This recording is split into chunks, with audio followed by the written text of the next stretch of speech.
listen, like watching on TV obviously is a different experience entirely Yeah, than watching, from Ford Field. Like for sure. no doubt about that. It's completely different, right? I don't know if I would have wanted to be there, to be honest with you. I'm not that guy. I'm not a stadiums guy, right? Mhm. You could obviously probably tell about me, right? The swagless AJ Riley over Of here. course. Yeah.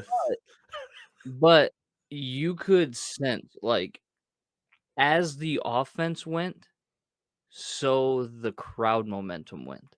Yep. You know what I'm saying? Because, Mhm. coming into the season, you don't expect much from this defense at all, actually. Maybe a few bright spots with, Hutchinson, who we'll get to, by the way, Detroit Lions fans, Yep. and Malcolm Rodriguez, who was phenomenal in his debut. Rodrigo. Um, yeah, but as the offense, I mean, the offense comes out, first drive, 75 yards, 4 minutes, 45 seconds off the clock. Nice mix of run and pass. You got the huge run by DeAndre Swift, which kind of like set the tone of how it could go. And then the next drive's 3 and out. Mhm. And then the next drive, there's a drop pass and it's 3 and out. And then you could just kind of sense it's hard for the crowd to get back into the game trying to will a defense when you've just given up a touchdown and then threw a pick six on the ensuing drive 2 plays later, Mhm.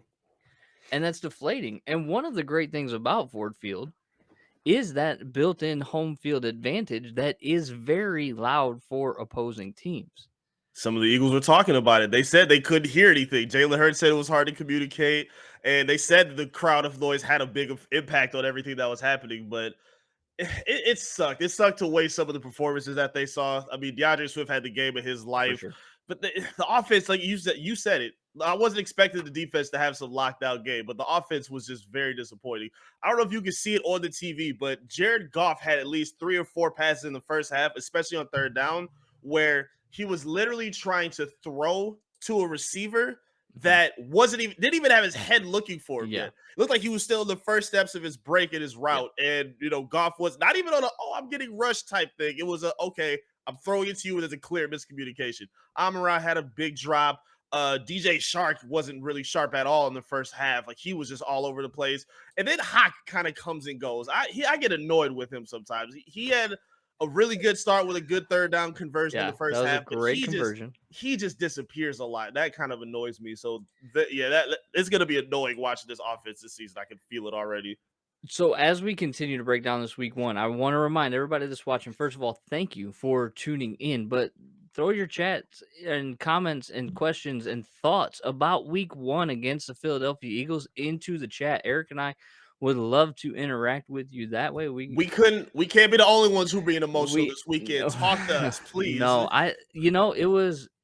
it was disappointing. Like, listen, I don't want to be doom and gloom. Okay. I refuse to be that guy. I'm also not going to be the Kool-Aid drinker. Okay, I'm gonna walk that fine line. Yeah, I'm kind of pointing to you, Eric, the pouring out after Hard Knocks episode one. It's water tonight. I get All that, but water, I like, promise today. listen, Yes. I was ready. I was ready, ready, ready to beat the Eagles week one and join you in pouring blue Kool Aid tonight. But I just can't do it. And the reason why is I look at, you know, this team.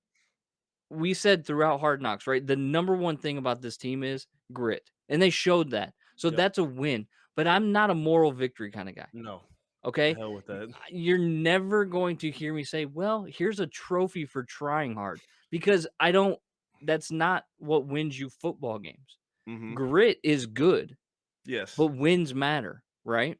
Yep. Because grit gets you close enough, it just doesn't get you there. Yes. And so that's where we're at right now with this team. Preach all the grit you want. I love it. I love the, bootstraps pulling up and going to work and doing those things, right? Hmm. I love that message. But now I need it to go beyond that message. Yes. Because if it doesn't, then we're gonna get these oh shucks, close but not just there type of results. And look, at the end of the day, right? Jared Goff was not good Sunday. And Mm-mm. James Williams agrees with me. They need another quarterback. Now, I'm not going that Facts. far, James, okay?